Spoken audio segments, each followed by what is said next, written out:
മുഅ്മിനുകളെ, നമ്മുടെ ഉപ്പയുടെ ഖബറിന്റെ ചാരത്ത്, ഉമ്മയുടെ ഖബറിന്റെ ചാരത്ത്, ഉമ്മാമയുടെയും ഉപ്പാപ്പയുടെയും ഖബറിന്റെ ചാരത്ത്, ഗുരുനാഥന്മാരുടെ ഖബറിന്റെ പരിസരത്ത് പോകട്ടെ.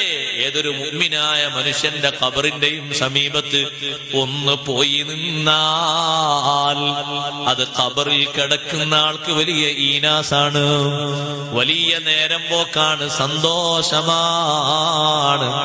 ബഹുമാനപ്പെട്ട അംർ ഇബ്നുൽ ആസ് റളിയല്ലാഹു അൻഹു പറയുന്നു, ഹത്താ അസ്തഇനിസ ബികും, നിങ്ങളെ കൊണ്ട് എനിക്ക് നേരം പോകാനാണ്.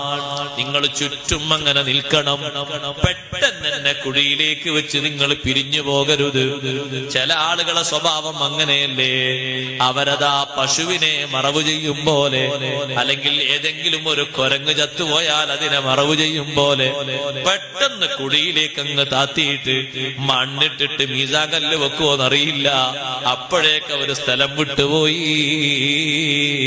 സ്വഹാബി പറയുന്നത് അങ്ങനെയല്ല. നിങ്ങൾ എന്റെ ഖബറിന്റെ സമീപത്ത് നിൽക്കണം. ഒട്ടകത്തറുത്തതിന്റെ മാംസം വിതരണം ചെയ്യുന്ന സമയം അത്രയും കണക്കിൽ നിങ്ങളെ കൊണ്ട് എനിക്ക് നേരം പോക്ക് കിട്ടും. ഖബറിന്റെ സമീപത്ത് നിങ്ങൾ നിന്നാൽ എനിക്ക് വലിയ സന്തോഷം, വലിയ റാഹത്താണ്, വലിയ സമാധാനമാണ്. അതുകൊണ്ടല്ലേ ബഹുമാനപ്പെട്ട അഷ്റഫുൽ ഖൽഖ് റസൂലുള്ളാഹി സ്വല്ലല്ലാഹു അലൈഹി വസല്ലം തങ്ങളോട് അല്ലാഹു തആല പറഞ്ഞു, മുനാഫിഖീങ്ങളിൽപ്പെട്ട ആര് മരിച്ചാലും തങ്ങൾ മയ്യത്ത് നിസ്കരിക്കാൻ പാടില്ല.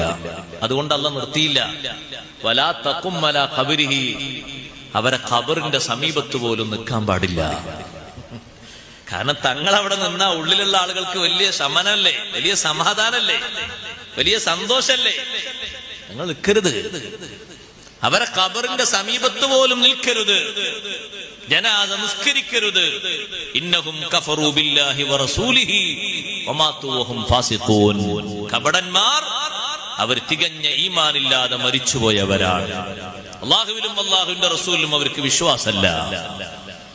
അവർ ഫാസിഖീങ്ങളായി മരിച്ചുപോയവരാണ്. അവരെ പേരിൽ തങ്ങൾ നിസ്കരിക്കരുത്, അവരെ ഖബറിന്റെ സമീപത്ത് നിൽക്കരുത്. നബി സല്ലല്ലാഹു അലൈഹി വസല്ലം ഒരു ഖബറിന്റെ സമീപത്ത് നിന്നാൽ എന്തൊരു സന്തോഷായിരിക്കും, എന്തൊരു റാഹത്തായിരിക്കും.